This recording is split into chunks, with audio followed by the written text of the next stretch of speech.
This week on One Crazy Story, comedian Dave Landau joins us to talk about a day in high school he'll never forget. It's not even the afternoon yet, and so far I'm possession of controlled substance, possession of an illegal substance, DUI, attempted vehicular manslaughter, attending an underage drinking party. Like, the rap sheet on me before the afternoon is insane.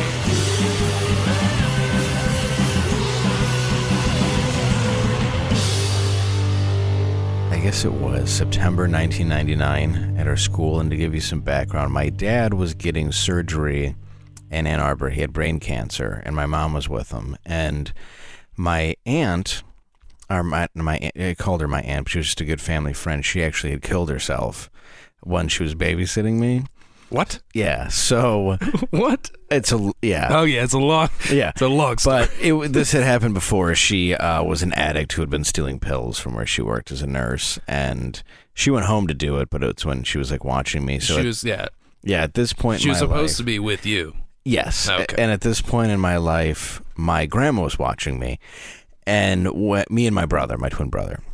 And my grandma, like most people think of grandmas, they're like, oh, she's so sweet. But my grandma was like, she used to go to Mardi Gras and was like a recovering addict. And like, she grew up during the Depression, so she was kind of a lunatic. Mm-hmm. Like one time, like she wouldn't throw anything away. Like one time she made me eat like a white hamburger. It was rancid meat. And I got like violently ill and put in the hospital. Oh my God. Yeah, she was fucking crazy. Like half her kids don't even talk to her.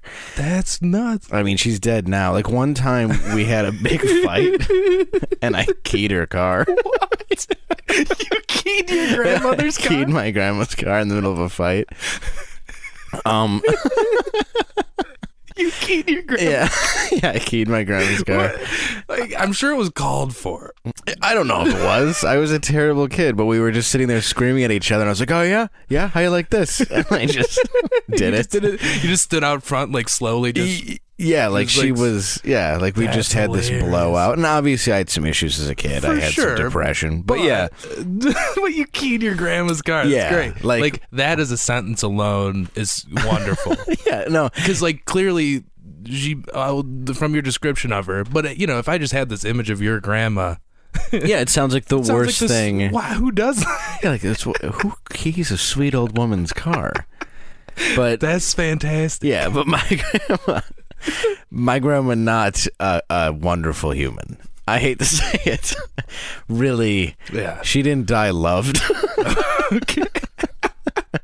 And I loved her when we were young, but like I said, she did crazy stuff. Then, like I ate a white hamburger and then rancid meat. Yeah, and it was ironically at like my 10th birthday. Oh God. And my parents came home and Dad's like, why are you so sick? And had to like go tell her, like, you can't give a child white meat. Yeah, like, why would you do that? Like, I remember looking at him like, I don't think hamburgers are supposed to be white. And she's like, eat it. Don't just stare at it like a dog. I'm like, I don't want to eat it. It's white. And she screamed at us and said we ate it and got violently ill. God. But, but I digress. But anyway, to give you an idea, so my school had a thing called Toga Day. Did your school have that? No, we never did Toga Day. Okay, what Toga Day is I mean, it's fairly self-explanatory. The senior class all comes to school wearing togas. This was at Grosse Pointe North in Michigan, right off of 8 Mile, which is an enclave of Detroit, and you know, all the entire senior class wears togas, and you're not supposed to drink, but they know what's going on. They steal the big boy and this and that. So in the morning, I get ready. I put on a pair of khakis. My brother, of course, wears nothing under his toga just so hilarious. He can flash and moon people all day.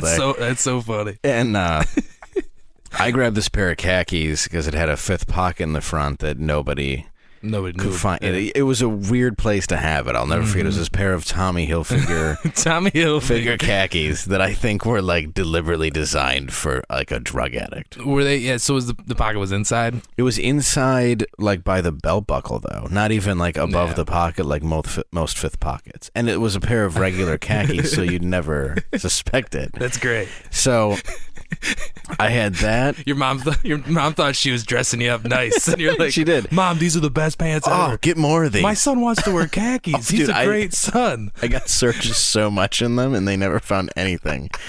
And that's fantastic.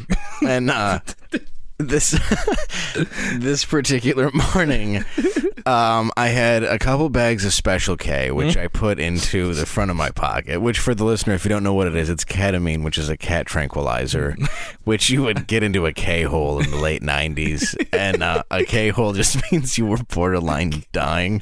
K-hole. Called it a K-hole. Oh, my God. But I had some really good weed, and all my friends did. And I had, it was like I think it was either a pint or a half pint of Bacardi All this in Limon. one pocket?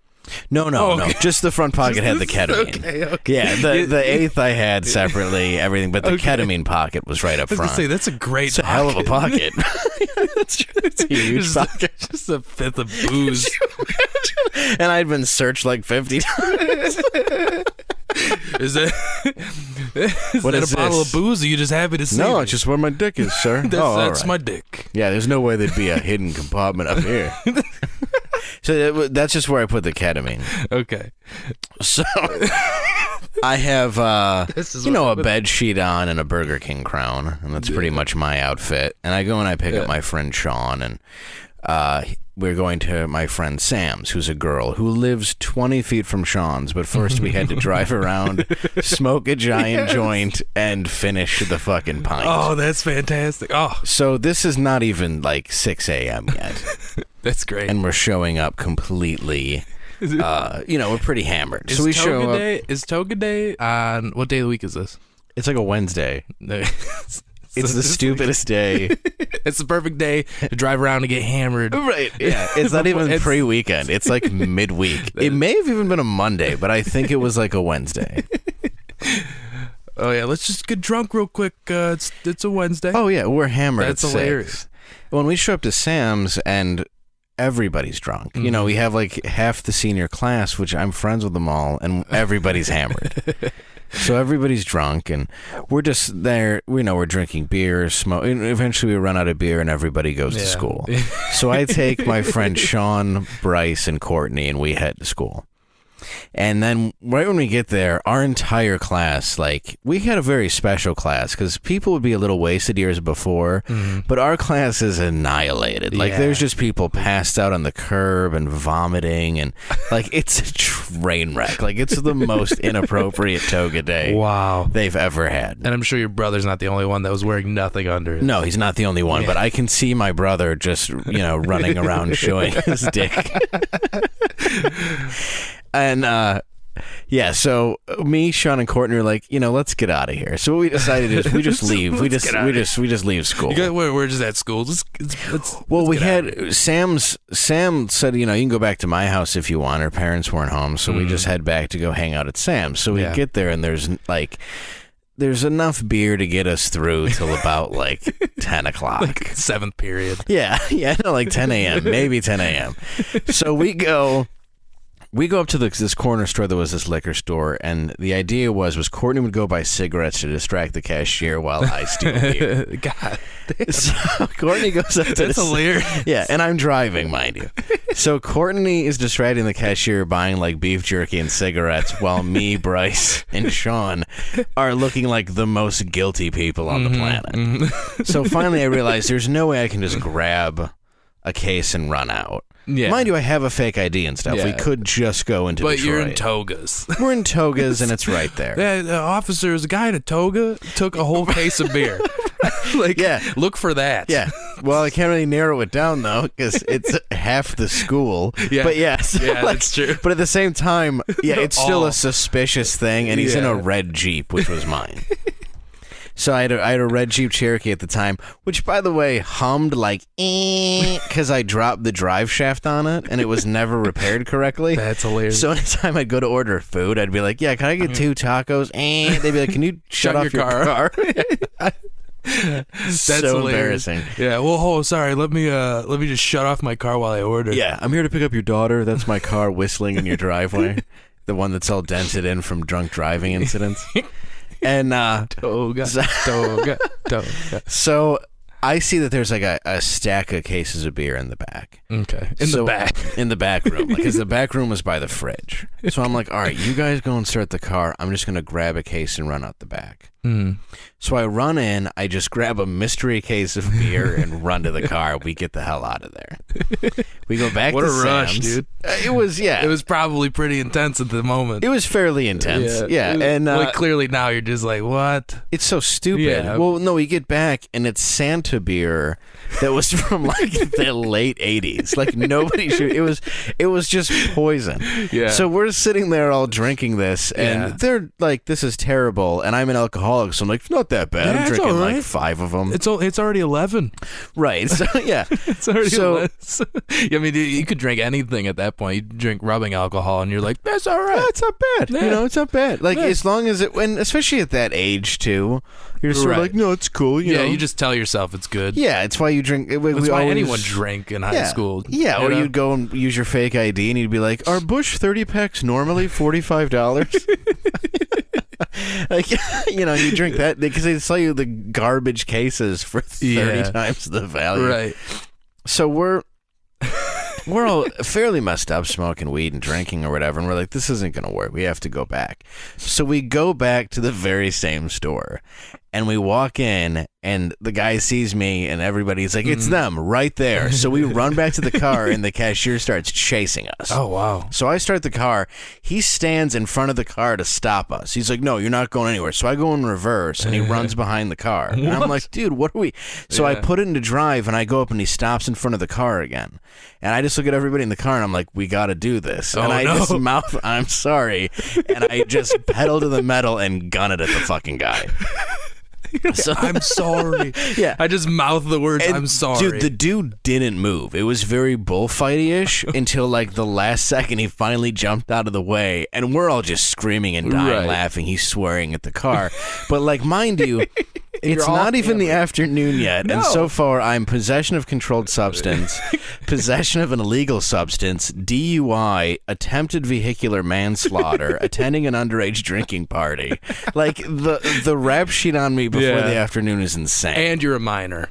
Yeah. And it's not even fifth period. Right. It's not even noon. You haven't even had lunch yet. You haven't even had lunch yet. And you've already just ruined your life. So we immediately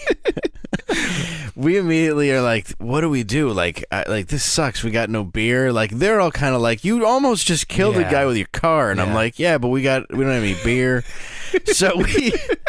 So we drive down to Piccadilly on 8 Mile and Gratiot, and I walk in, in my Burger King crown and toga, and just slap my fake ID and walk out with one of those 30 packs of Busch. Probably a couple of them, and then some pints of Absolute and some like Goldschlager and some other stuff. And we're basically now just driving around drinking and getting all fucked up. And, everybody's like, we really should go back to school. Yeah. And I'm like, yeah, I guess we should. Yeah, but you really don't want to. I don't want to at all. Well, first of all, you just want to keep partying, and everyone else is like, my mom passed kill. not long ago, and I started going through my report cards from high school. Dude, every report card was like 5 E's and 2 D pluses. Like every report card. I'm like, I was the shittiest human being. So we go back to the school, and I'm like, there's no way I'm going back in there, guys. I'm hammered. Just driving around high. You might as well just go home. Yeah. So they go in, and I'm like, I want to keep the party going. I'm alone now, so I just pull out a map that I have in the glove box, and I start blowing the Special K off the map. Sean did some before he walked in, too. We got this map. So now, but mind you, I'm adding a tranquilizer to all this alcohol and all this weed that I've had throughout the day. Binging. And there's already like an APB out on a red Cherokee with a toga. Toga guy driving. Toga guy driving. Yeah. So you might as well just do the drugs because they're gonna find him. Yeah, they're gonna find him anyway. Which so unless he didn't have that fifth pocket. Yeah.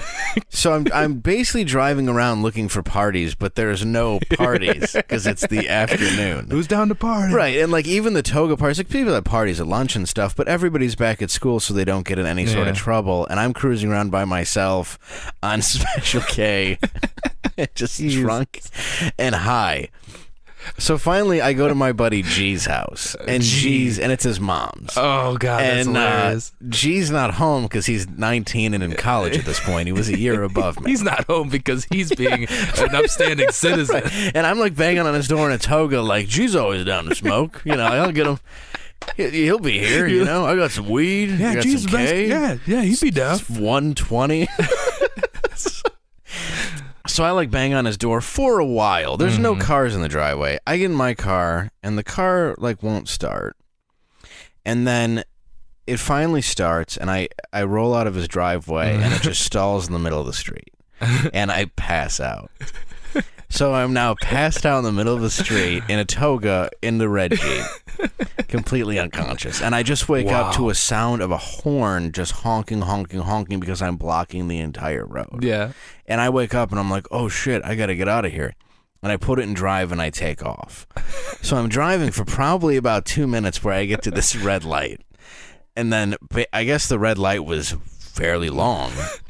So I just pass out with my foot on the brake in the middle of Mack Avenue traffic. Now, here's the thing. Here's where I passed out. About 30 feet from the police station.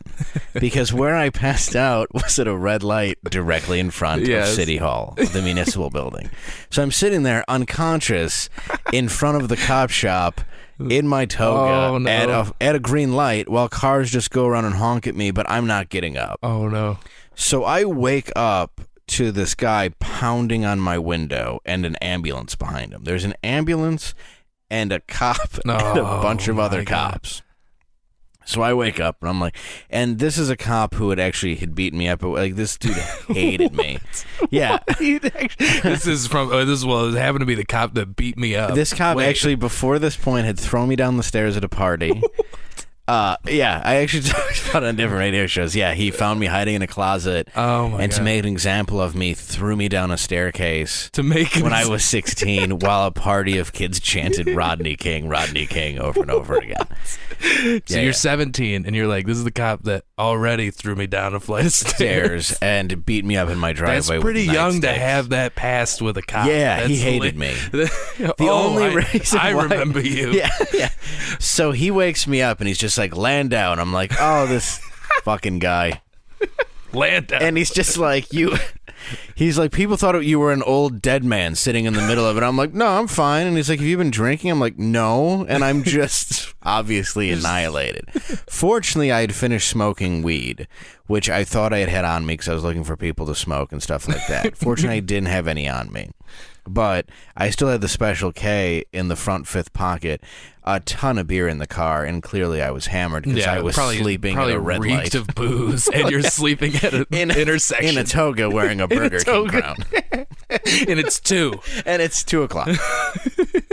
So he's now putting the cuffs on me, which if you think people slow down for traffic accidents, what's good is he didn't even have to walk me to his car. He just walked me right into the police station because I don't even have to drive you there. It's already there. This is very convenient. So I get down and I get put in lockup, and they're already calling the place that I had stolen the case from because they knew that it was me. They're like, this. They just ran the plates. Well, they called and said this guy, robbed me and then tried to hit me with his car. Oh my God. Yeah, those plates were a real giveaway. Yeah, they were a real motherfucker. So damn plates. I'm sitting in lockup, and I've been through a lot. I've been arrested a lot at this point, so I'm pretty sure that this might be the time where I finally go to Wayne County. This is a pretty big one, isn't it? It's pretty bad. Yeah. So a friend of my dad's comes in who happens to be a police officer and sees me in the jail cell, and he's like, no, we're not doing this today.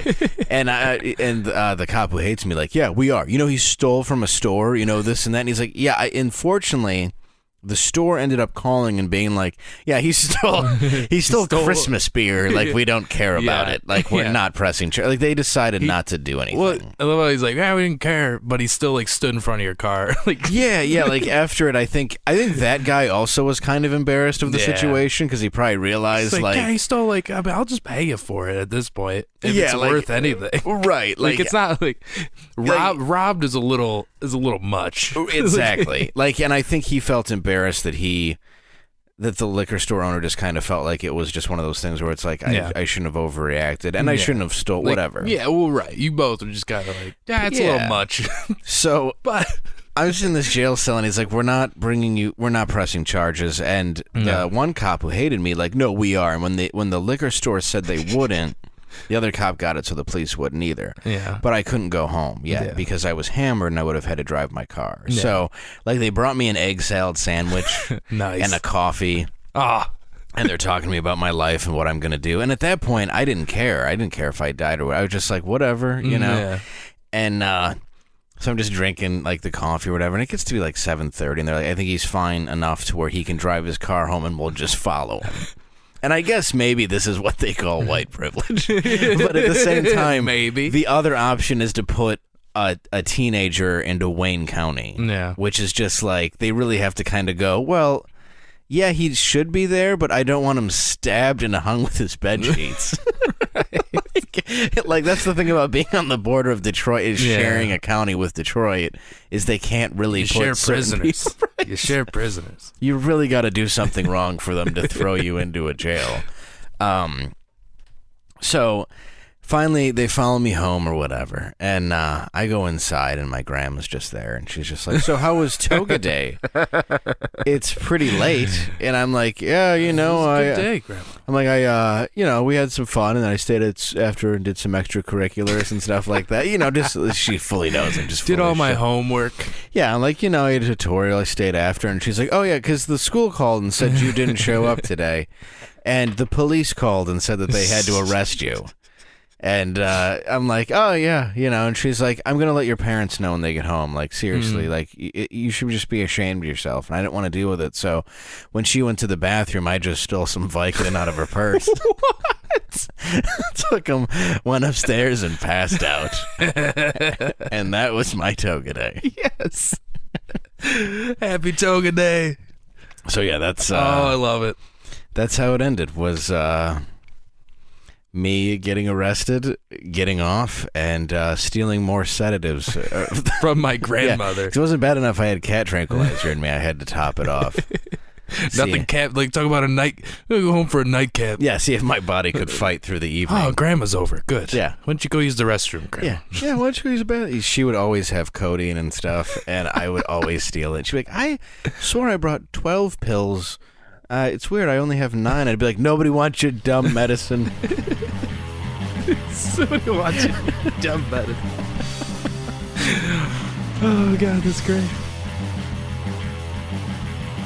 That's all for this week. If you enjoyed Dave, please go to davelandau.com to find out where he'll be performing at next. And you can also follow the show on Facebook, facebook.com/OneCrazyStory, or on Twitter @OneCrazyStory.